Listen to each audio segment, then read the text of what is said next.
Silence, s'il vous plaît. Nous allons maintenant laisser la parole au directeur Yong Chang, du Centre d'éducation juridique municipal de Panlang.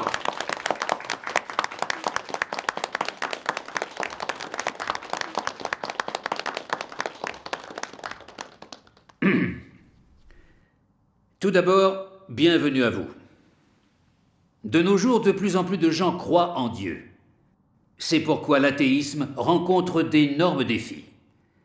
Cela provoque une crise de croyance pour notre parti et la société. L'éducation et la réforme des chrétiens sont devenues une tâche d'importance cruciale pour notre gouvernement. Par conséquent, le gouvernement ne lésine pas sur les dépenses ni sur les ressources humaines pour mettre en place en Chine le programme de rééducation de la pensée pour les chrétiens. Des professeurs d'université et des pasteurs ont été spécialement embauchés pour vous rééduquer, vous les chrétiens, grâce à une éducation athée mise au point pour vous, afin que vous puissiez étudier le marxisme-léninisme et la science, et surtout pour éliminer tout point de vue théiste de vos esprits, et corriger votre vision de l'existence et votre système de croyance en Dieu. Cette formation fera de vous des athées, des gens qui ne croiront qu'au Parti communiste, qui lui obéiront, et s'intégreront à la société sous l'égide du parti. Ce n'est qu'ainsi que vous aurez un avenir assuré. Vous devriez remercier le parti et le gouvernement.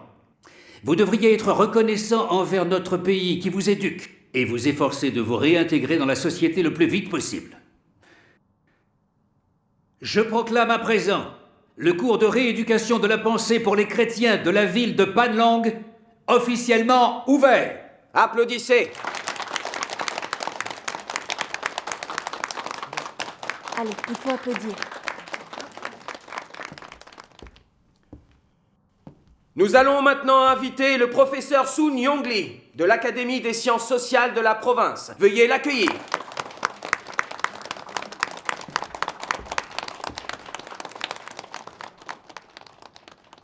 Bonjour à tous. S'il vous plaît, ne soyez pas sur la défensive. Plutôt vous serez rééduqué, plus vite vous sentirez. Je suis là pour vous apprendre des choses. Mais je suis aussi votre ami. Vous devez considérer avec attention chaque thème abordé. Si vous avez des questions, n'hésitez pas à les poser. J'emploierai l'athéisme marxiste-léniniste pour vous répondre et apaiser vos interrogations. Et maintenant, commençons la conférence. Vous devez écouter avec attention. Vous croyez tous en Dieu. Et moi, je crois en Marx et Lénine. Ma spécialité est la recherche de différentes croyances religieuses. Au cours de nombreuses années de recherche, j'ai découvert un problème. Toutes les croyances religieuses soutiennent qu'il y a un Dieu. Pourtant, personne parmi les croyants n'a jamais vu Dieu. Leurs croyances se basent uniquement sur leurs propres sentiments. Par conséquent, je suis parvenu à cette conclusion en matière de croyances religieuses. Les croyances religieuses sont purement et simplement imaginaires, comme les superstitions. Elles ne sont pas fondées sur la science. Vous entendez ça? Dans la société moderne, la science est très développée. Tout doit se baser sur la science pour qu'il n'y ait pas d'erreur. Nous, du Parti communiste, nous croyons au marxisme-léninisme. Nous ne croyons pas que Dieu existe.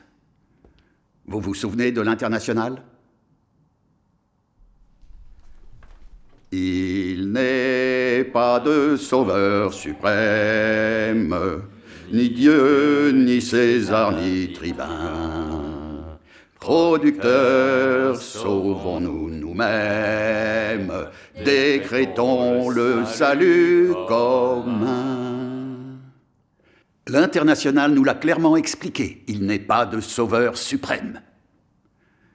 Si le genre humain a cru en Dieu par le passé et pratiqué la superstition, c'est parce qu'en ce temps-là, l'humanité confrontée aux phénomènes naturels comme le soleil, les étoiles, la pluie et le tonnerre ne pouvait pas produire d'explications scientifiques. Ils étaient donc craintifs et émerveillés devant des pouvoirs surnaturels. C'est ainsi que les plus anciens concepts religieux se sont formés. En outre, Quand les êtres humains ne pouvaient pas résoudre les difficultés comme les désastres naturels et la maladie, ils recherchaient un confort spirituel en se prosternant devant Dieu et en lui obéissant. C'est ainsi que la religion a vu le jour. Évidemment, ce n'était pas rationnel et encore moins scientifique. De nos jours, nous avons progressé et la science est prospère. Dans les domaines comme l'industrie de l'aviation, la biotechnologie, le génie génétique et la médecine, le genre humain a réalisé des progrès considérables. Avant, l'homme ne pouvait pas comprendre ni résoudre de nombreux problèmes. Aujourd'hui, ces problèmes s'expliquent tous par la science. Et on s'appuie sur la science pour trouver des solutions. Dans cette ère où la science et la technologie sont développées, croire en un Dieu quelconque, n'est-ce pas faire preuve de stupidité et d'ignorance? N'est-ce pas être un laissé-pour-compte de notre époque? La seule solution raisonnable, c'est de croire à la science. Vous êtes d'accord avec moi? Bien sûr que Absolument. Professeur Soon, j'aimerais vous exposer ma façon de voir les choses. Vous m'y autorisez? Oui, allez-y, je vous en prie. Vous pouvez tous exposer vos idées. Expliquez-nous ça, Zhang Mingdao.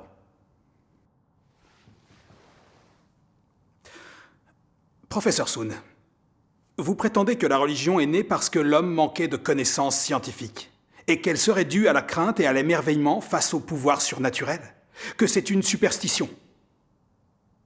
J'affirme que cet argument est totalement infondé. Oh. Alors expliquez-moi, que sont les croyances religieuses? Les croyances religieuses et la superstition dont vous parlez sont deux choses entièrement différentes. Vous, les communistes, vous interdisez la croyance religieuse sous prétexte de vous opposer aux superstitions. C'est totalement absurde. Parmi les principales religions du monde, le judaïsme, le catholicisme, l'Église orthodoxe orientale et le christianisme croient en Dieu et au Seigneur Jésus. Ce sont les seules croyances religieuses authentiques. Il y a 3000 ans, l'œuvre de Dieu pendant l'ère de la loi a donné naissance au judaïsme. Il y a longtemps, les Israélites entendirent la parole de Dieu et connurent le nom de Dieu. Ils priaient Dieu sous le nom de l'Éternel. Ils respectaient toutes les lois et tous les commandements de l'Éternel. Ils adoraient tous Dieu sous le nom de l'Éternel. Nous pouvons ainsi être certains que le judaïsme est apparu du fait de l'œuvre de Dieu pendant l'ère de la loi. Quand l'ère de la grâce a commencé, Dieu s'est incarné dans le Seigneur Jésus et a commencé son œuvre. Il a accompli l'expiation du genre humain en étant crucifié. De plus en plus de gens ont cru au Seigneur Jésus et son Église a été constituée. Au cours des siècles qui ont suivi, le christianisme, le catholicisme et l'Église orthodoxe orientale se sont développés. Ce sont les plus grandes religions du monde. Elles se sont toutes formées grâce à l'œuvre rédemptrice du Seigneur Jésus. Dieu Tout-Puissant des derniers jours a exprimé la vérité, a accompli l'œuvre de jugement et a sauvé des personnes de toutes les confessions religieuses. Les gens qui croient sincèrement en Dieu ont entendu la voix de Dieu et sont venus prêter allégeance au trône de Dieu. C'est ainsi que l'Église de Dieu Tout-Puissant a vu le jour. Ces faits suffisent à démontrer que les croyances religieuses ont été produites entièrement d'après la manifestation et l'œuvre de Dieu. La manifestation et l'œuvre de Dieu sont vérifiées par les expériences de la vie d'innombrables chrétiens. Nulle force ne peut renverser ou interdire l'Église de Dieu, ni les élus de Dieu. C'est un fait. Depuis le début de l'histoire de l'humanité, Dieu est à l'œuvre pour guider les êtres humains, racheter le genre humain et le sauver. La manifestation et l'œuvre de Dieu font progresser le genre humain tout entier. Personne ne peut nier ces faits. Professeur Soon, vous êtes spécialisé dans la recherche des croyances religieuses. Vous devriez comprendre ces choses-là. Pourquoi déformez-vous les faits historiques en disant que les croyances religieuses sont le produit d'une espèce humaine stupide? Ces déclarations ne sont-elles pas absurdes? Professeur Soon, vous étudiez les croyances religieuses depuis tant d'années, mais sans aucun résultat positif. Vous n'arrivez même pas à distinguer superstition et religion, donc vous ne comprenez rien aux croyances religieuses. Attention à ce que tu dis. De nos jours, de plus en plus de gens croient en Dieu. Leur nombre excède un tiers de la population mondiale. Parmi les plus grands savants, on trouve un certain nombre de chrétiens, comme Newton, Galilée, Copernic et bien d'autres. Diriez-vous que ces gens étaient des superstitieux? Des gens qui ne croyaient pas à la science? La science produit certains résultats dans la recherche du monde matériel, mais elle ne peut rien pour l'exploration et l'étude du domaine spirituel. Notre croyance en Dieu n'est pas basée sur la science, mais plutôt sur les paroles et l'œuvre de Dieu. La Sainte Bible est un témoignage de l'œuvre de Dieu. C'est un récit historique de l'entrée en contact du genre humain avec l'œuvre de Dieu. Les prophètes de la Bible ont prédit il y a des milliers d'années ce qui se passerait dans les derniers jours. Ces prophéties se sont presque toutes réalisées. Cela suffit à démontrer que la manifestation et l'œuvre de Dieu sont réelles, et que c'est Dieu qui règne sur le genre humain et sur tout l'univers. Personne ne peut nier ces faits. Amen. Tu n'as pas le droit de dire amen. Silence. Vous dites que Dieu a tout créé, qu'il règne sur tout, et ça, je ne suis pas d'accord. La science n'a pas vérifié cela, donc je ne peux pas y croire. Je ne crois qu'en tout ce qui est créé par la nature et change au cours de l'évolution. Comme dit le proverbe, les paroles ne sont que du vent, voir c'est croire. Ce qu'on ne peut pas voir de ses yeux n'existe tout simplement pas. Considérons les gens qui croient en Dieu, indépendamment du nombre de croyants. Qui a vu Dieu? À qui Dieu est-il apparu? Jusqu'à présent, personne ne l'a vu. C'est donc la preuve qu'il est purement imaginaire. Si Dieu existait vraiment, comment se fait-il que malgré tous leurs instruments, aucun scientifique ne l'ait vu? Expliquez-moi donc cela. Il me semble clair que la croyance en Dieu est fondée sur l'imagination humaine. En fait, c'est comme dans le proverbe. Si on croit à une chose, elle existe, sinon, non. À mon avis, toutes les croyances répondent au même principe. Écoutez, professeur Soon. Laissez-la parler. Vous dites que parce que les gens ne voient pas Dieu, alors Dieu n'existe pas. Et quand vous vous prosternez devant la tablette d'une personne décédée, est-ce que vous voyez l'âme du défunt? En recherchant des esprits maléfiques et des voyantes pour dire la bonne aventure, est-ce que vous voyez le domaine des esprits des défunts? Sinon, pourquoi se prosterner, s'adonner à la divination ou dire la bonne aventure? Vous répétez que Dieu n'existe pas et vous prêchez l'athéisme à grande échelle, mais en privé, vous croyez à de faux dieux et adorez des esprits maléfiques. Ces actes ne constituent-ils pas des mensonges et des tromperies vis-à-vis des gens? Vous voyez bien que les paroles et l'œuvre du vrai Dieu sont la vérité et qu'elles apportent à l'homme lumière et salut. Et pourtant vous y résistez et les refusez obstinément. Et vous vous opposez à la croyance des êtres humains au véritable Dieu en brandissant la bannière de l'athéisme et en persécutant impitoyablement les chrétiens. En fin de compte, quel est le problème? Professeur Soon, pouvez-vous l'expliquer clairement? Dieu est esprit. Bien qu'on ne puisse voir son corps spirituel, on peut entendre Dieu prononcer des paroles. Et on peut voir l'œuvre de Dieu. C'est un fait qui est absolument irréfutable. Depuis des milliers d'années, Dieu parle, guide les hommes, sauve l'espèce humaine et régit le destin du genre humain. Dieu a également révélé de nombreux actes. L'expérience humaine et la connaissance pratique de ces choses ont donné lieu à bien des proverbes, tels que « Aide-toi et le ciel t'aidera »,« L'homme propose, Dieu dispose », « Les hommes sèment, mais la récolte dépend du ciel », « Le ciel donne toujours un moyen », « Les plans des cieux supplantent les nôtres », « Le destin de l'homme est écrit dans les étoiles », etc. Tout cela prouve bien qu'il existe un souverain qui régit et agence tout le monde humain, qui dirige, bénit et nourrit cette humanité. Il y a aussi des expressions fréquentes comme « un esprit observe juste au-dessus de ta tête »,« les gens agissent, les cieux observent » et « on récolte ce que l'on sème ». Tout cela montre bien que Dieu est le Seigneur de la création et que Dieu régit toutes choses depuis toujours. L'Esprit de Dieu observe tout. Dieu inflige les châtiments selon les actions des gens et décide du destin des êtres humains. Professeur Soon, vous avez beaucoup d'expérience. Se pourrait-il que vous ne reconnaissiez toujours pas ces faits?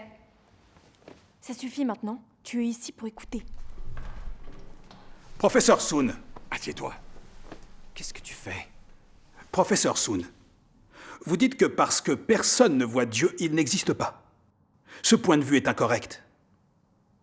Avez-vous recherché la manifestation et l'œuvre de Dieu? Avez-vous lu la Sainte Bible et la parole apparaît dans la chair? La Bible dit « Au commencement était la parole, et la parole était avec Dieu, et la parole était Dieu. » Amen. Bien que les êtres humains n'aient pas vu l'Esprit de Dieu, ils peuvent entendre la voix de Dieu. Ils peuvent lire les paroles exprimées par Dieu et faire par eux-mêmes l'expérience des actions de Dieu. Amen. Amen. Au cours des millénaires, Dieu a réalisé son œuvre en 3 étapes. En Israël, il a réalisé l'œuvre de l'ère de la loi, en proclamant ses lois et ses commandements au peuple d'Israël. Pendant l'ère de la grâce, Dieu incarné a réalisé l'œuvre de rédemption. De nombreuses personnes ont vu leurs péchés pardonnés par leur foi. Ils ont vécu en présence de Dieu et ont profité de la paix et du bonheur que Dieu leur a donné. À l'ère du règne, Dieu s'est incarné à nouveau et a exprimé la vérité pour réaliser l'œuvre du jugement, en purifiant et en sauvant les gens. Dieu a fait tant de choses. Comment peut-on ne pas s'en apercevoir? Comment peut-on faire des remarques irresponsables et affirmer que Dieu n'existe pas? Pour croire en Dieu, nous ne faisons pas seulement confiance à nos yeux, nous nous basons sur la manifestation et l'œuvre de Dieu. Dieu incarné a prononcé de nombreuses paroles. Elles sont différentes de celles des gens. Personne n'aurait pu prononcer de telles paroles. Les paroles de Dieu ont de l'autorité et de la puissance. Chaque jour, elles se réalisent et s'accomplissent. Chaque stade de l'œuvre de Dieu sauve de nombreuses personnes en les rapprochant de Dieu, en leur permettant de connaître le tempérament de Dieu. Pour ces raisons, de plus en plus de gens se tournent vers Dieu. Comment se fait-il que vous ne puissiez pas voir cette réalité? Professeur Soon, si c'est acceptable, je vais partager avec vous quelques passages des paroles de Dieu Tout-Puissant. Après avoir écouté les paroles de Dieu Tout-Puissant, vous comprendrez mieux les faits associés à la création universelle de Dieu et à sa souveraineté. Zhang Mingdao, tu comptes répandre la parole de Dieu Tout-Puissant et lui rendre témoignage? Tu as bien conscience de l'endroit où tu es? Je te recommande vivement d'écouter la conférence du professeur et d'accepter l'éducation et la réforme du gouvernement. Ne néglige pas les faveurs qui te sont faites. Bon, ne vous inquiétez pas. Commissaire Roy, je vous propose de le laisser terminer ce qu'il avait à nous dire. Zhang Mingdao, parlez fort pour qu'on vous entende. Il se trouve que moi, je souhaite vraiment entendre les paroles de Dieu Tout-Puissant.